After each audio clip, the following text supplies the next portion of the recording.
You know, we as women are the direct connection to the divine, to nature, to the universe, to God, whatever terms feel comfortable and right for you, right? Nature recreates humanity over and over again through us, through women. And we take that for granted. We shrug our shoulders as if it means nothing. But I like to think of most things energetically. And when we think in terms of energy and even bring it down to an electrical socket, right? The big pool of electricity being the divine, the outlet being us as women, and man being the plug on a lamp, right? He lights up after his charge through you. He touches that space through you.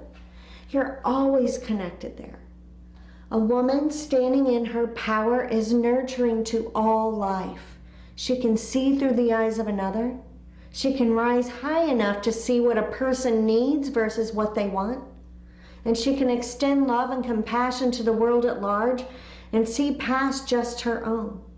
For she is mother to all life. We are the magic. We just forgot. Now, in most other species, most other mammals on the planet, male is the one that has to fight and scrape, strut around, jump up and down, and get noticed, right?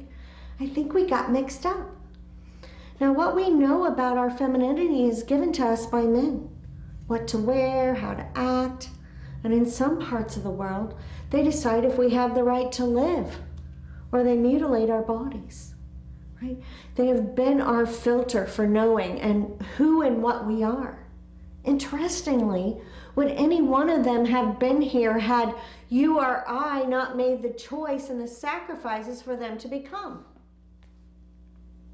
Even the religious texts that give many their foothold for how to operate in life have been interpreted by man. But what if they got it wrong? What if those books were meant to demonstrate the importance of womanhood and the importance of our role in producing kings and gods, instead of the focus being on the end result, the king and god, right? I mean, in the ultimate Christian birth story, the writer places the focus solely on mom and the choices she makes, right? He writes man completely out of the process in his attempt to grab our attention. We are why they are. So the quality of women define the quality of men. We as the whole gave birth to every human being on this planet. And here in the United States, we fought hard to choose. We gained the right to give life or to take it away. And if we gain the choice to end life, then each day that we choose not to, we're choosing to create life. Every choice comes with the responsibility. Every human being had a mother. Even the ones we label bad, one of us did that. One of us birthed them, and one of us was his or her mother. Or not. Now, in understanding our importance comes the responsibility of living up to it, right? Man's input into the creation process internally, 2.2. From there, it is an external choice for him. There's no umbilical cord connecting, right, them to the child. They choose to be in the game or they don't. They don't even have to know life was created. But for us, we're there. We are up at night with the kicks to the bladder. We can feel their tiny little hiccups. We're the ones with the breasts that feed. They are you, but separate. Now this is ours. A man has other responsibilities. If he were meant to nurture, God would have given him the milk. The only time we are of one body with another human being is when we are living inside of our mother. And then we spend the rest of our lives chasing that feeling. The feeling of true, unconditional support and unconditional love. Because during that time, even if her mind is somewhere else, her child is getting all it needs and all at once. It is being supported to become in all areas safe, warm, and fed. Once birth, mom has a choice. Mom becomes God on this plane. She has the power to give life in all of its abundance or to take life away and leave lack in its place. Together, we have the ability to connect, creating a grid of life that rises above all things. This grid collectively feeds all living things in all ways, right? The gifts bestowed on me, I pass on to you. In my travels, I was privileged to be given this message by 2 shamans, same message from different parts of the world.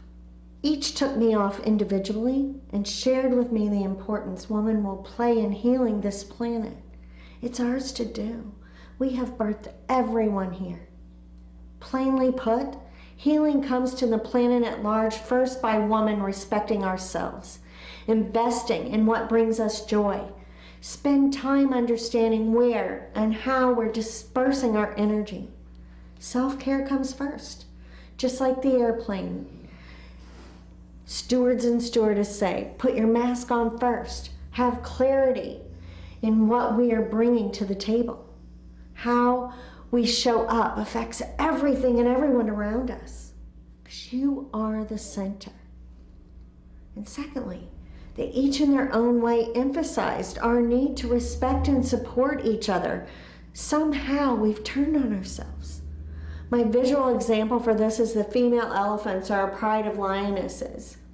Those guys stick together, right? They support one another. They work together to nurture and to protect their young.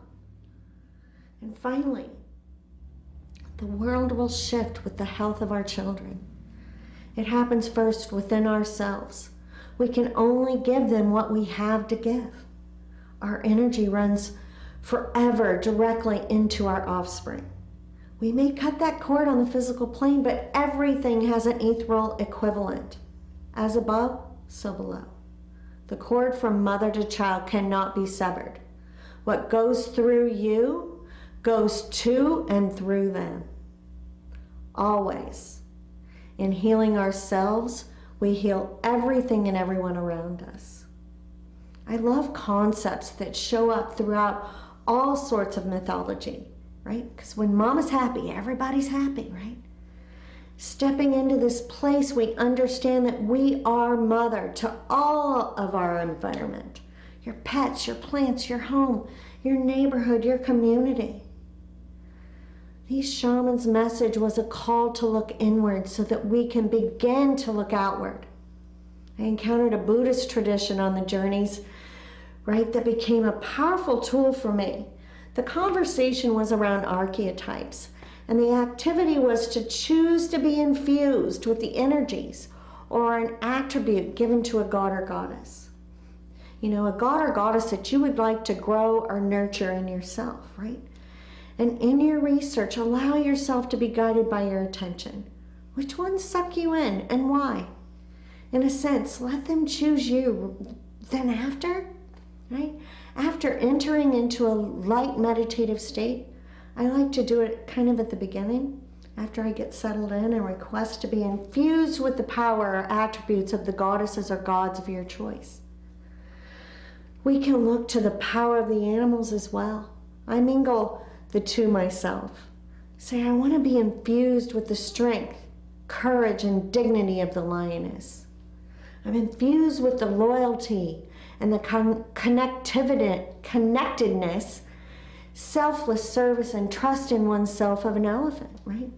Choose 3 and work with them daily. Now keep your arms inside the boat and allow the shifts to happen. For more like this, hop on my blog at cheriedoyen.com, because healing the planet is ours to do, ladies. We've birthed everyone here.